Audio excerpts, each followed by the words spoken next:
Es extraño darme cuenta de cómo yo mismo me convertí en el artífice de mi caída. Durante años me esforcé por salir adelante. Estudié, forjé relaciones, construí oportunidades. Pero en cuanto algo empezaba a funcionar, algo dentro de mí me frenaba. Y lo peor es que siempre tenía una excusa noble.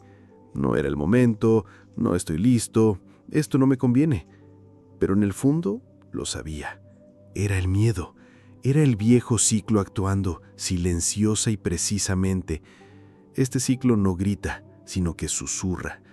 Se esconde en pequeños hábitos, posponer conversaciones importantes, evitar riesgos calculados, procrastinar decisiones que requieren valentía.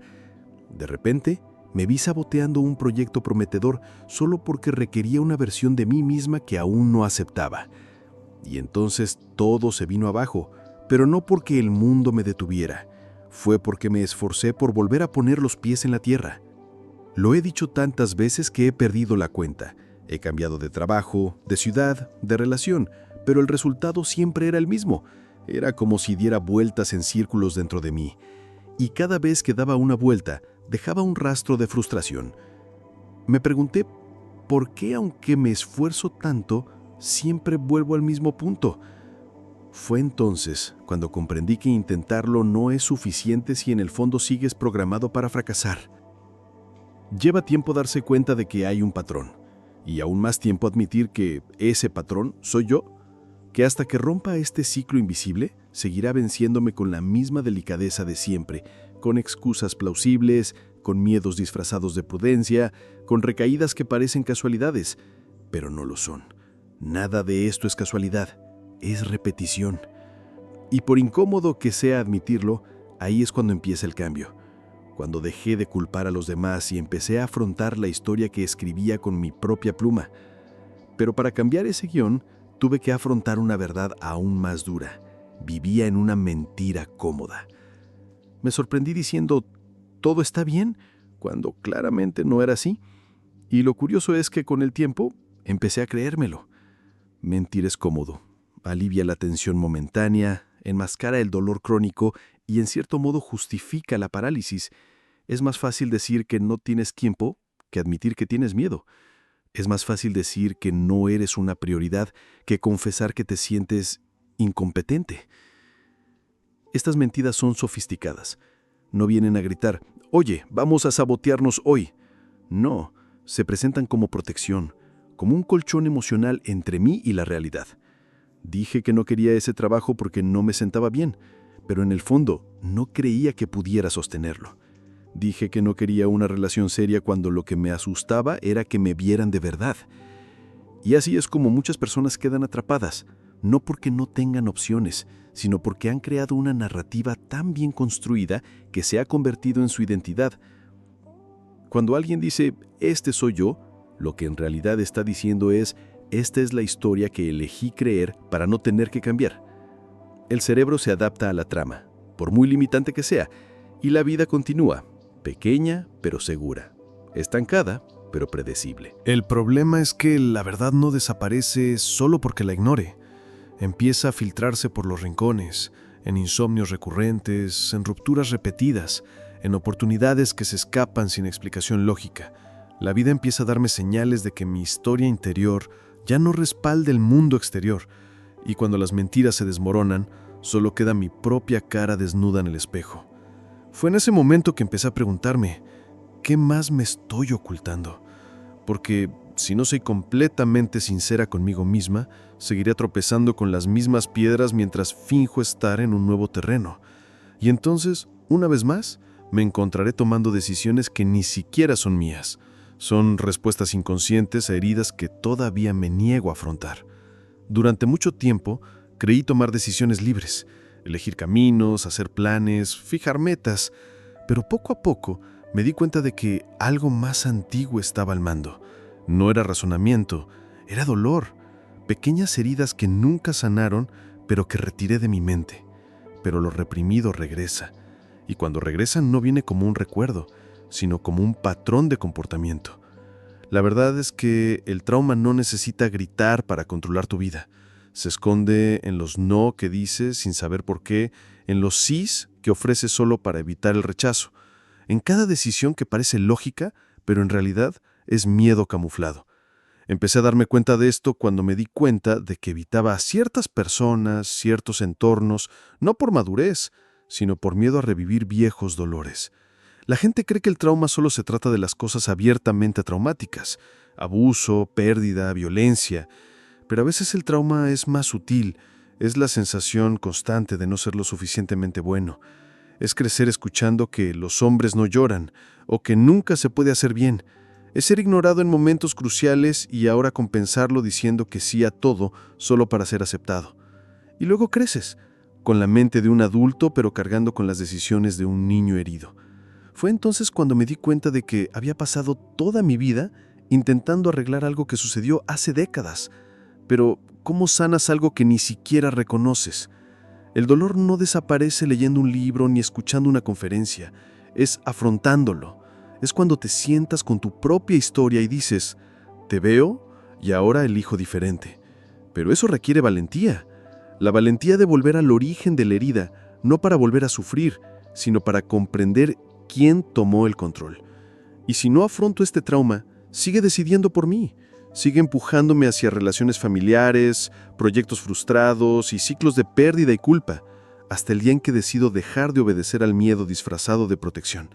Pero para hacerlo, necesitaba de construir una ilusión aún más profunda, que estaba cambiando, cuando en realidad solo daba vueltas en el mismo sitio. Solía convencerme de que estaba cambiando solo porque cambiaba de entorno.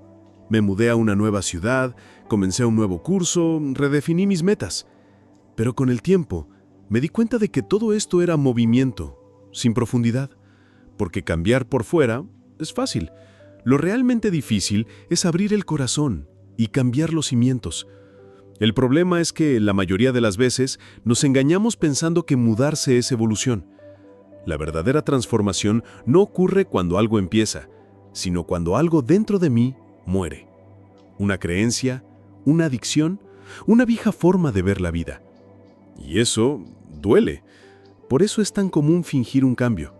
Me distraigo con lo nuevo, con el desafío, con la prisa y dejo de afrontar lo que pide sanación. Pintar la pared no solucionará el problema si el moho proviene de los cimientos podridos. He visto a gente lanzarse a nuevos proyectos solo para evitar enfrentarse al vacío que sienten cuando están solos. He visto a gente iniciar nuevas relaciones solo para repetir los mismos patrones de abandono y dependencia. Y yo mismo lo he hecho, muchas veces.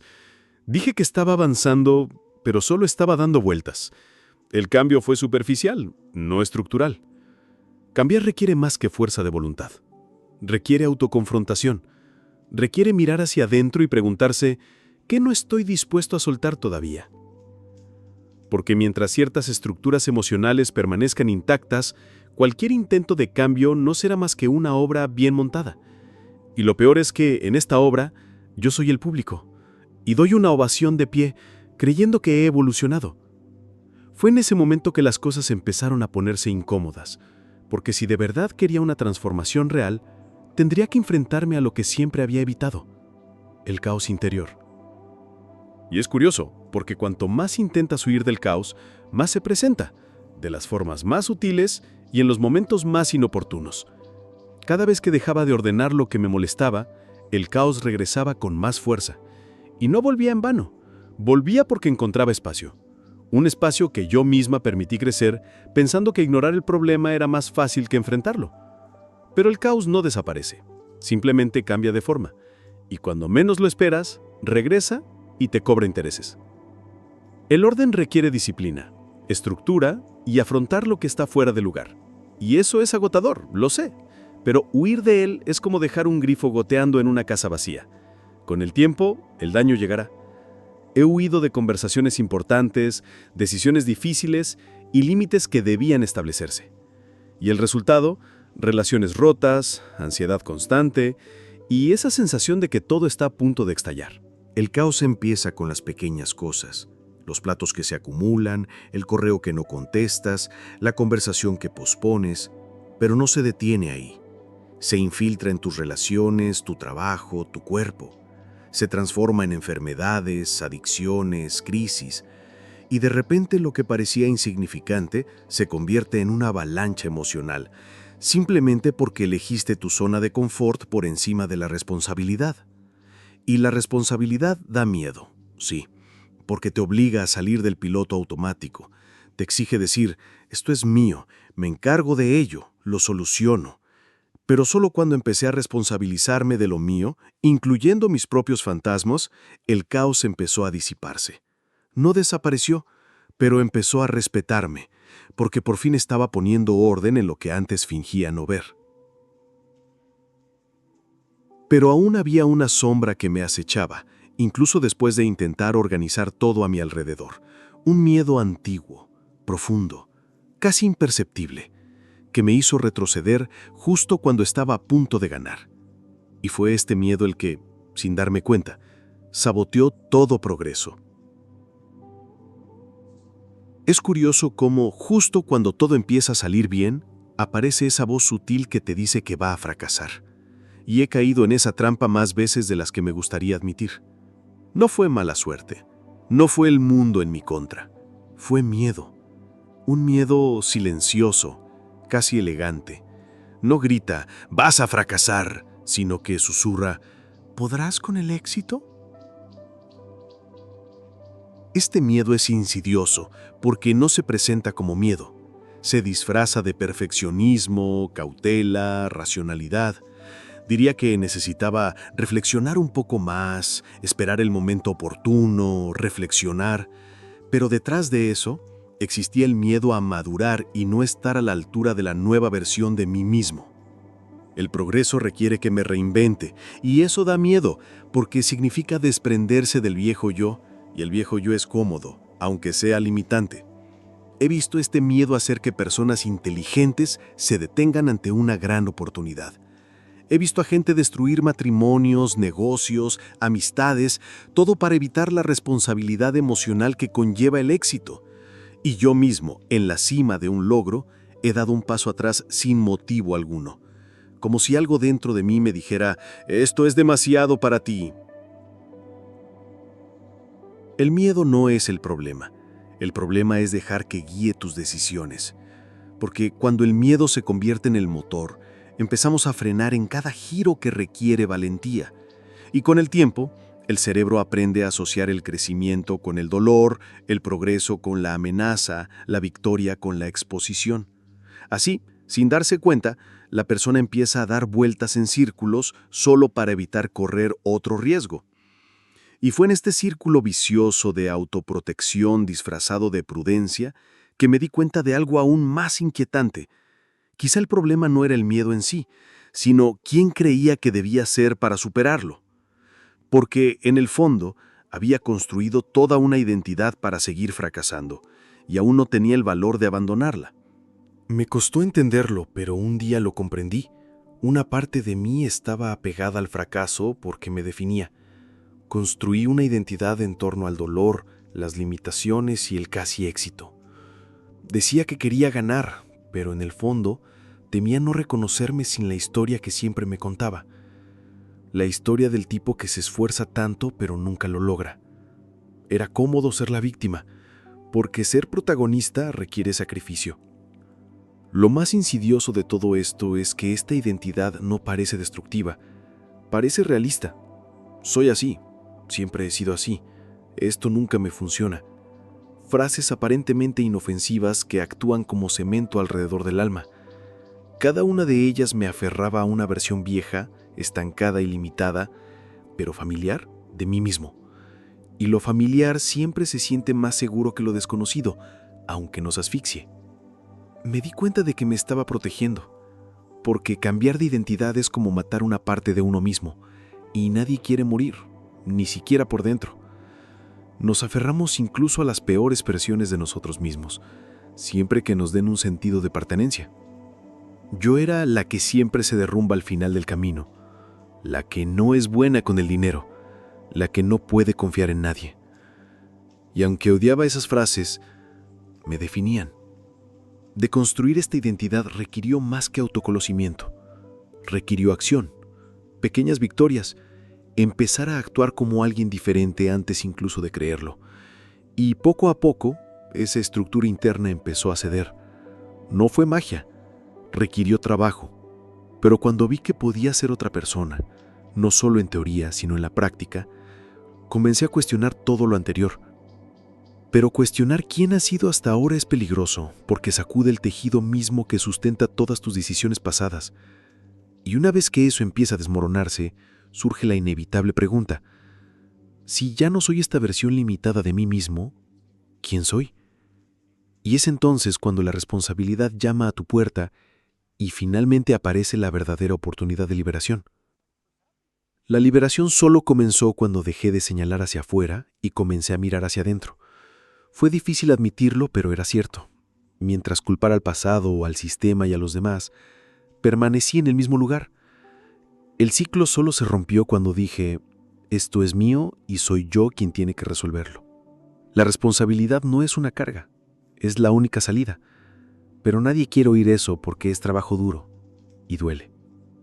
Durante años creí que ser libre significaba hacer lo que quisiera, pero descubrí que la verdadera libertad solo existe cuando asumo la responsabilidad de las consecuencias de mis decisiones.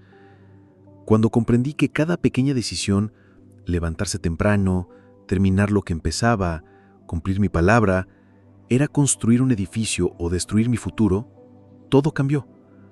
La responsabilidad se convirtió en un arma, no en un castigo. Algunos piensan que la responsabilidad es opresión, pero es el único camino hacia la dignidad. Cuando acepté que nadie vendría a salvarme, comencé a crear mis propios rescates. Dejé de esperar a que alguien viera mi valor y comencé a demostrarlo con acciones concretas. La responsabilidad me devolvió mi poder, porque donde antes había victimización, ahora había elección. Y no es glamuroso. A menudo es solitario. A menudo harás lo correcto y nadie lo notará, pero tu alma sí lo notará, y eso lo cambia todo. Cuando empiezas a respetarte, el caos exterior también empieza a respetarte. Es como si la vida te dijera: oh, ahora te lo tomas en serio, ahora podemos crecer. Pero este crecimiento tiene su precio. Te exige llegar al límite de lo que evitas, enfrentar, sin máscara, lo que siempre has postergado. Porque al final solo hay un camino, y es el más temido por todos. No importa cuántas técnicas aprendas, cuántos libros leas, cuántas rutinas cambies, si sigues evitando lo que más temes, acabarás donde estás, siempre. Porque la verdadera transformación reside justo donde no quieres mirar. El monstruo que finges no ver es precisamente el que guarda el tesoro que buscas. Y mientras esté ahí, mirándote desde las sombras, nada cambiará realmente. Pasé años sorteando mis abismos. Creé atajos, distracciones, incluso justificaciones espirituales. Pero todo eso era una vía de escape. Y la verdad es simple: o lo enfrentas o te quedas estancado. No hay término medio. Lo que evitas crece. Crece en silencio. Y cuando finalmente te encuentra, no pide permiso. Te arrastra de vuelta al punto de partida y con más fuerza, porque a estas alturas ya deberías saberlo. El miedo a contemplar el dolor no es mayor que el precio de vivir como rehén de él, y enfrentarlo no significa ganar de inmediato, significa resistir, significa soportar la incomodidad, soportar la enfermedad del alma, pasar por la vergüenza, y eso, en sí mismo, ya empieza a liberarte. Porque lo que más teme el trauma es ser visto. Se alimenta del secretismo, de la omisión. Cuando sacas a la luz lo que has ocultado durante años, se debilita. Es durante este viaje que algo nuevo empieza a surgir, poco a poco. No con fuegos artificiales, sino con silencios diferentes, con decisiones que antes parecían imposibles, con una calma que nace de dentro y no depende de nada externo.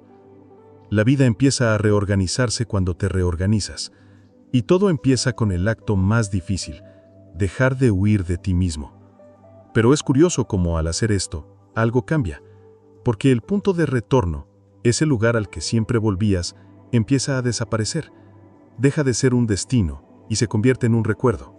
Y solo cuando esto sucede, puedes finalmente ver lo que estuvo ahí todo el tiempo, esperando a que lo experimentaras.